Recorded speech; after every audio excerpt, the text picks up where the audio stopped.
কর্মীদের জন্য হেল্পলাইন চালু, এক ডাকে অভিষেক কর্মসূচি চালু। সোশ্যাল মিডিয়ায় তৃণমূল সাংসদের পোস্ট, কর্মীদের আইনি সহায়তায় হেল্পলাইন নম্বর চালু।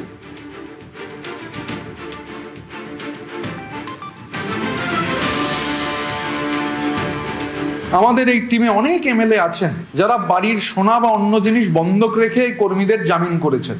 2 মাস বাদে কারুর যদি ঘুম ভাঙে, অনলাইনে তো সে ফিলাডেলফিয়াতে বসেও খোঁজ নেওয়া যেতে পারে না। যে 4 টাকার 1 টাকা খরচ হলো চার্টার্ড ফ্লাইটে, সেই টাকা কর্মীদের কাছে পৌঁছে দিলে যে কর্মী আক্রান্ত তার মামলার খরচ, এমএলএরা হাউসের মধ্যে চলে যাচ্ছেন বা হাউসের আগে কোর্টে যাচ্ছেন কর্মীদের জামিন করাবার জন্য। ঘুমটা বোধহয় একটু দেরিতে ভাঙলো আর। মিডিয়া গদগদ হতে পারে, কর্মীদের এ নিয়ে কিছু এসে যায় না। অভিষেক আমাদের দলের সাংসদ, তিনি এটা ব্যক্তিগতভাবে যদি করে থাকেন ভালো, যদি সেই ফোন করে এত কর্মী যদি তাতে কোনো সাহায্য আইনি পান ভালো।